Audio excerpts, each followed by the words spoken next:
इसीलिए डाल रहा हूं क्योंकि आज जाना है हमें Kolkata, city of Joy. Rajesh, अरे आज बैकड्रॉप फिर नया है, आजकल जलवे हैं भाई साहब। गुड आफ्टरनून, कहां पे हो? ऑफिस में नहीं हो गया? गुड आफ्टरनून सर, ऑफिस में ही हूँ। आज हमारे एमडी साहब के चेंबर में हूँ, उनका चेंबर खाली मिल गया था। अरे वाह राजेश सर, आता हूं आपके पास, बातचीत की शुरुआत करेंगे। भाई उससे पहले कहीं जाऊं, मार्केट स्क्रीन्स पे देखिए 24,500 गजब मूव्स आए। टच वुड 3/4% उछाल के साथ बढ़िया फेस्टिव मूड में आज सेंसेक्स के एक्सपायरी के दिन हमारे भारतीय बाजार, और चौतरफा बढ़िया मूव्स हैं। बैंक निफ्टी 3/4% ऊपर, मिड कैप्स ½ % की मजबूती। ब्रेथ जो असल बैरोमीटर है 5:3 का रेशियो कह लीजिए एडवांसेस के फेवर में। शानदार मूव, वाकई सही लिखा है नीचे, शानदार तेजी बनती हुई अनएक्सपेक्टेडली। धीरे धीरे करके मोमेंटम तूल पकड़े चला जा रहा है और कई है फैक्टर्स एट इन प्लेस। एक ही सरदर्द है, वो टैरिफ रिलेटेड, और उसमें भी इंकरेजिंग सिग्नल्स वीकेंड कह रहा हूं ओवरनाइट आए हुए हैं। हालांकि हमारे अपना ऑफिशियल्स ने इस तरह से डायरेक्टली नहीं कहा जैसे ट्रम्प साहब ने कहा, लेकिन फॉरेन मिनिस्ट्री कह जरूर रही है कि बातचीत चल रही है। तो अगर वो एक पेंच फंसा हुआ सुधर जाता है तो वे firing on all cylinders. By the way, crude हमारे फेवर में है, रुपया वापस स्ट्रेंथन कर रहा है, ग्लोबली इक्विटीज अच्छा कर रही हैं, हमें कैचअप प्ले करने की जरूरत थी। और सबसे इंपॉर्टेंट, ये सब फेरिफेरल है, हमारे इंडिया इंक के नंबर्स, Q2 का रिजल्ट सीजन, मैं कल भी कह रहा था और उसके बाद ओवरनाइट जितने आए उनको भी देख के कह सकता हूं, पॉजिटिव सरप्राइज है। ऐसा गंगो होने वाला नहीं, लेकिन जो स्ट्रीट एक्सपेक्ट कर रही थी उससे बेहतर इंडिया इंक फेयर करता हुआ, और वो सबसे इंपॉर्टेंट फैक्टर है। खैर, ज्यादा नहीं बोलने का, टचवुड। आप नींबू मिर्ची लाते हो डायरेक्टर साहब? नहीं है इनके पास, छुट्टे नहीं थे इनके पास। खैर, लगा दिया करो मौका देख के स्क्रीन पे। 24,500 बढ़िया लग रहा है स्क्रीन पे देखते हुए। अच्छा, हम तक, हमारी सास बहू सेंसेक्स की टीम तक रीच आउट करने के लिए वो दो विकल्प हैं। एक तो व्हाट्सएप नंबर स्क्रीन पर आएगा और दूसरा email ID. Please note down करिए और लाइए क्विकली ऑन द शो, बहुत जल्दी जल्दी दिखाइएगा आज, क्योंकि एक मैनेजमेंट से भी रूबरू मैं सोच रहा हूं इंटरेक्शन हुआ है। उस इंटरेक्शन का L&T फाइनेंस के टॉप मैनेजमेंट का एक चंक सुनाऊंगा आपको शो में। Wipro, Sona BLW, Coal India, Ircon International, ITC hotels, IRFC और मुथूट माइक्रो, ये सारे स्टॉक्स कोशिश करेंगे कवर करने की। आज हमें लखनऊ, रांची और वडोदरा जाना है। जुड़ चुके हैं साहब? कौन नहीं जुड़ा है? डॉक्टर साहब, सॉरी, रांची का लाइन अभी तक पैच नहीं हुआ है। पहले लखनऊ चला जाए, अनुष्ठा सिंह जी के पास। अनुष्ठा जी, हाय, गुड आफ्टरनून। क्या करते हो लखनऊ में आप, और कब से स्टॉक मार्केट से जुड़े हो? कितना टाइम हो गया? गुड आफ्टरनून सर, मैं मार्केटिंग एग्जीक्यूटिव की पोस्ट पे काम करती हूँ। लखनऊ में तो मैं रह रही हूँ 4.5 साल से, बट अभी इस इंडस्ट्री में वर्किंग में मैं 1.5 साल से हूँ। और जब ऑलरेडी जब मेरे पास सैलरीज आने लगी तो मुझे लगा कि कुछ शेयर्स मुझे इन्वेस्ट करने चाहिए अपने सैलरी के, तो वहाँ से स्टार्ट किया। तो मतलब आप कहीं और के हो, लखनऊ आए थे, लखनऊ में पढ़ाई करी, यहीं पे जॉब करा, ऐसा है क्या? हाँ, मैं born and brought up Gorakhpur से हूँ। यूपी हुआ, ठीक है, ओके। हाँ, ये बहुत स्मार्ट आइडिया था अनुष्ठा। ये चीज़ मैंने 20 साल पहले सोची होती तो आज मैं भी कहीं बढ़िया होता। अनुष्ठा ने शुरुआत से ही स्टॉक में इन्वेस्ट। अच्छा, ये स्टॉक जब आप डिसाइड करते हो चुनने का, पिछले 1.5 साल से जो कर रहे हो, कैसे डिसाइड करते हो अनुष्ठा? कोई गाइड कर रहा है या खुद ही चूज कर लेते हो? नहीं, एक्चुअली मेरे फादर स्टॉक में काफ़ी इन्वेस्ट करते हैं और he is from army background, but अभी वो स्टॉक में काफ़ी एक्टिव हैं, तो उन्हीं के रेफरेंस के थ्रू ही मैं इन्वेस्ट करती हूँ। थोड़ी बहुत नॉलेज है मुझे, but due to working professional मैं इतना टाइम तो इसमें नहीं दे पाती, तो whatever my father suggest, तो उसके बेसिस पे I do it. Okay. Lucknow में ठंडक शुरू हुई अनुष्ठा? नहीं, अभी नहीं, इट्स वेरी नॉर्मल। अनुष्ठा, पहला सवाल कौन सा? सर, एक्चुअली मैंने सोना BLW के शेयर्स लिए थे 405 में, 100 शेयर्स लिए थे। बट मैं देख तो रही हूँ कि उसमें थोड़ी बहुत ग्रोथ है, चीज़ें हैं, बट कन्फ्यूजन मुझे इस चीज़ में हो रही है कि मैं इसको अभी होल्ड करूँ as you know festive seasons are here, और या फिर इसको सोल्ड आउट करके कुछ और परचेज कर सकते हैं, या क्या मतलब इसमें डिसीजन क्या लेना है? ये आइडिया पापा का था? नहीं, बस जनरल क्वेश्चन है मेरा। नहीं, सोना BLW आया कैसे, लिया क्यों? अब पापा ने एक्चुअली हाँ मुझे बताया था। हाँ। पापा क्या कह रहे हैं? बने रहने को बोल रहे हैं, निकलने को बोल रहे हैं? इसमें से देख सकते हो। एक्चुअली पापा का कहना ये है कि कुछ में होल्ड कर सकते हैं और थोड़ा मतलब जैसे भी रैपिड ग्रोथ है तो उस हिसाब से देख सकते हैं। पापा ने क्लियर कर जवाब नहीं दिया, राजेश जी देंगे। राजेश सर, सोना BLW पापा ने खरीदवा तो सही दिया है, अब करना क्या है? गुड आफ्टरनून आशीष जी, बाकी भी जो महिला मित्रगण हैं सबको नमस्कार। अब पापा ने खरीदवाई बहुत अच्छी है, इसमें कोई डाउट ही नहीं है, और बहुत अच्छे लेवल्स पे खरीदारी हुई है। इनकी कंपनी बहुत अच्छी है। कुछ दुखद घटनाओं के कारण से नेगेटिव एनवायरनमेंट बन गया था, स्टॉक बहुत टूट गया था, लेकिन अगर आप देखें तो कामकाज बहुत अच्छा चल रहा है। 262 बिलियन की ऑर्डर बुक है, जिसमें 77% ईवी की तरफ से वो ऑर्डर बुक आती है।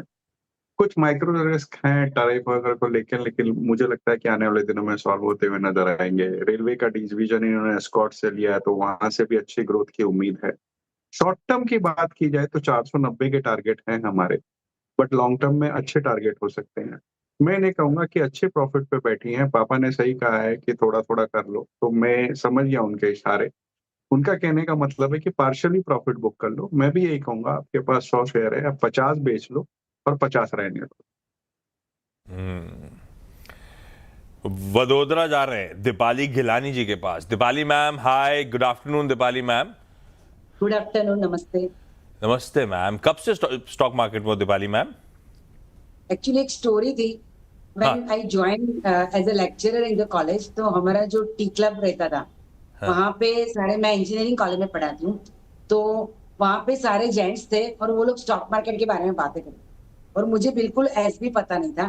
तो इट वाज लाइक चैलेंज कि भाई ये कौन सा फील्ड है, हमको भी इसमें समझ में आनी चाहिए। And that way I started too long back 95 I think. अरे वाह। तो फिर जब स्टॉक लेने शुरू करे तो उसी टी क्लब में सबके साथ डिस्कस करते हुए, बाकी प्रोफेसर्स के साथ आप लोग डिसाइड करते थे क्या लेना है, ऐसा? हाँ बिल्कुल वैसा ही, एकदम रो फुटपाथ पे वो जो मिलते थे, नए आईपीओ निकले उसके हाँ, फॉर्म भरते थे। वो फॉर्म भरते थे। हाँ। और 500 का फॉर्म 4 लोगों के बीच में भरते थे।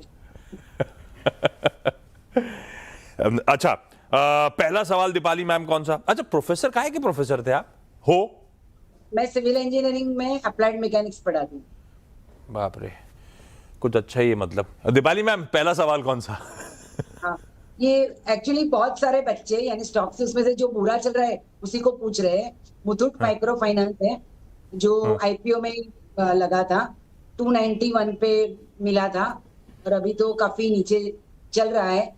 और एज यूजुअल आप लोग सिखाते हो, लोग हम सीखते नहीं है, स्टॉप लॉस रखा नहीं है, तो अभी कहाँ तक लॉस करना है या निकल जाना है? नहीं तो 95 में जब टी क्लब की शुरुआत हुई तब आप लोग फॉर्म भरते थे।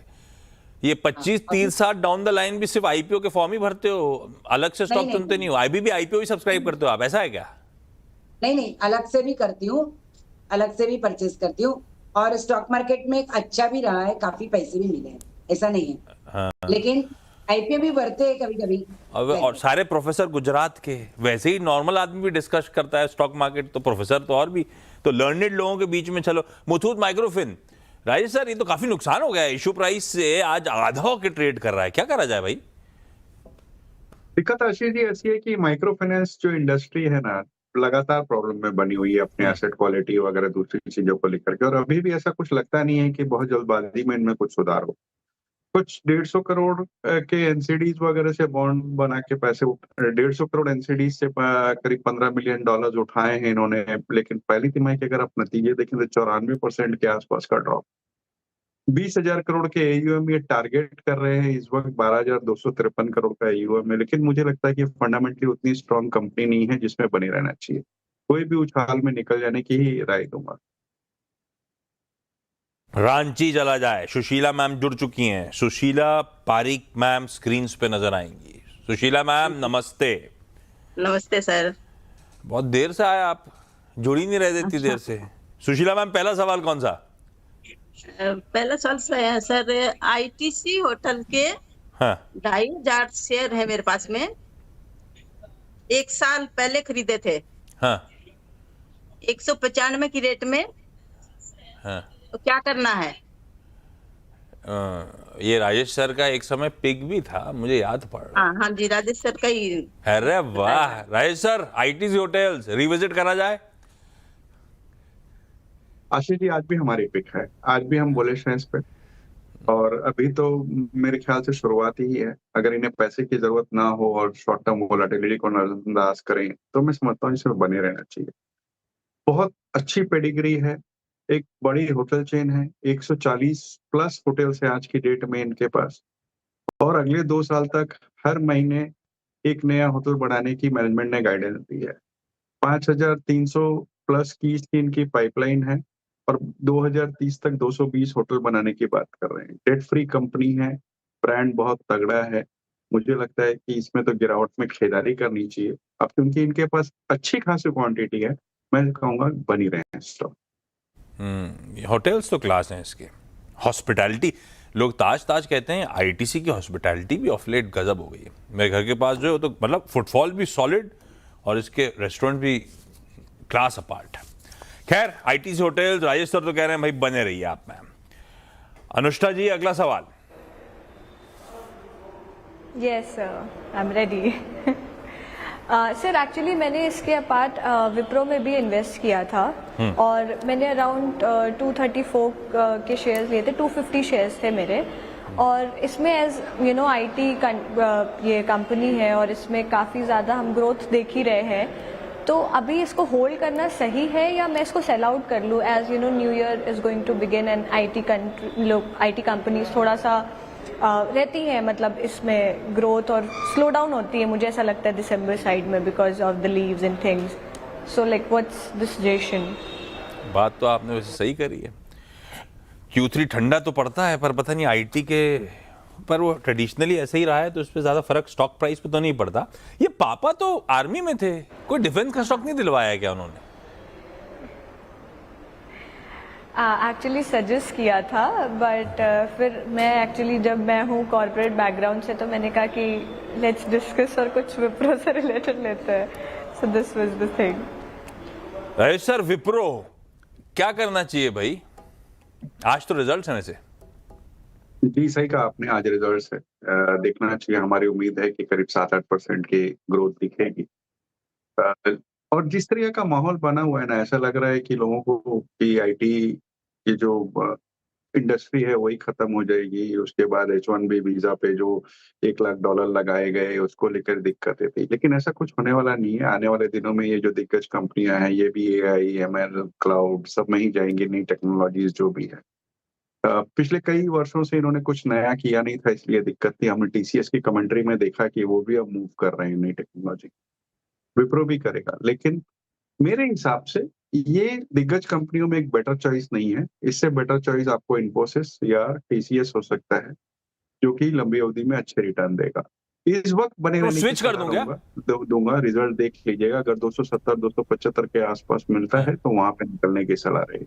पर लॉजिकली अगर आईटी में रहना है, लार्ज कैप में रहना है, तो विप्रो से स्विच करके इन्फोसिस या TCS की तरफ मूव कर जाए राजेश सर, है ना? Yes that's the logic. Time नहीं है बिल्कुल भी, क्विकली एक राउंड और। दीपाली मैम, अगला सवाल। हाँ जी, मेरे पास कोल इंडिया है 199 एट द रेट ऑफ 233 2010 के।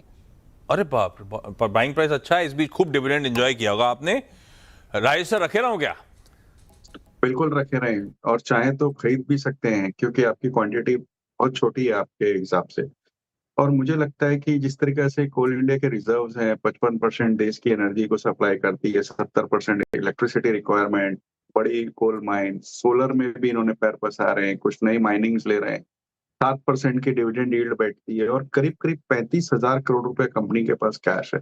सारे पायदान पे खड़ी उतरती है। लोगों को रिन्यूएबल पर रुझान है, लेकिन ये बात मान के चलिए थर्मल खत्म नहीं होने वाला है और कोल की डिमांड बनी रहेगी। बिल्कुल बने रहे स्टॉक में और ऐड भी कर ले। Deepali ma'am, Sushila ma'am, Anushtha ji, thank you so much आप सबका जुड़ने के लिए। राजेश सर, आपका भी धन्यवाद क्योंकि ब्रेक के उस पार L&T फाइनेंस के मैनेजमेंट से